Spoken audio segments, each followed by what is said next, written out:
அமைச்சர் செந்தில் பாலாஜியின் சொந்த ஊர் கரூர் நகரில் இருந்து 10 கிலோமீட்டர் தொலைவில் உள்ள ராமேஸ்வரப்பட்டியாகும். இங்கு செந்தில் பாலாஜியின் தந்தை வேலுச்சாமி, தாய் பழனியம்மாள் ஆகியோர் வசித்து வருகின்றனர். இந்த நிலையில் கேரள பதிவு எண் கொண்ட காரில் வந்த அமலாக்கத்துறை அதிகாரிகள் சுமார் 5க்கும் மேற்பட்டோர் செந்தில் பாலாஜியின் தந்தை வேலுச்சாமி, தாயார் பழனியம்மாளிடம் விசாரணை மேற்கொண்டனர். குறிப்பாக அமைச்சர் செந்தில் பாலாஜியின் சகோதரர் அசோக் குறித்த தகவல்களை கேட்டறிந்தனர். அவர் எங்கே உள்ளார், கடைசியாக இங்கு எப்போது வந்தார் என்பது குறித்த பல்வேறு தகவல்களை பெற்றோரிடம் கேட்டதாக கூறப்படுகிறது. இங்கு வந்த 5 அதிகாரிகளில் ஒருவர் பெண் அதிகாரி. அவர் செந்தில் பாலாஜியின் தாயார் பழனியம்மாளிடம் சில மணி நேரங்கள் விசாரித்துள்ளார். செந்தில் பாலாஜியின் பெற்றோர் வயதானவர்கள் என்பதால் உறவினர் ஒருவரை வைத்துக் கொண்டு இந்த விசாரணை நடைபெற்றுள்ளது. விசாரணை மட்டுமல்லாது அவரது இல்லத்தில் உள்ள அனைத்து அறைகளிலும் சோதனை நடத்தியுள்ளனர்.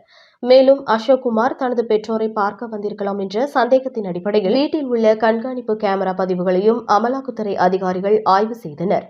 கடந்த மே மாதத்திலிருந்து வருமான வரித்துறை மற்றும் அமலாக்கத்துறை அதிகாரிகள் அமைச்சர் செந்தில் பாலாஜியின் சகோதரர் அசோக்குமார் இல்லம் மற்றும் அசோக்குமார் புதிதாக கட்டிவரும் பங்களா, செந்தில் பாலாஜியின் உறவினர்கள், நண்பர்கள் என 50க்கும் மேற்பட்டோரிடம் பலமுறை விசாரணை நடத்தியுள்ளனர். இந்த விசாரணையின் போது செந்தில் பாலாஜியின் சகோதரர் அசோக்குமார் புதிதாக கட்டிவரும் பங்களாவை விற்பனைக்கு தடை விதித்து பத்திரப்பதிவு அலுவலகத்திற்கு அமலாக்கத்துறையினர் கடிதம் அளித்துள்ளனர்.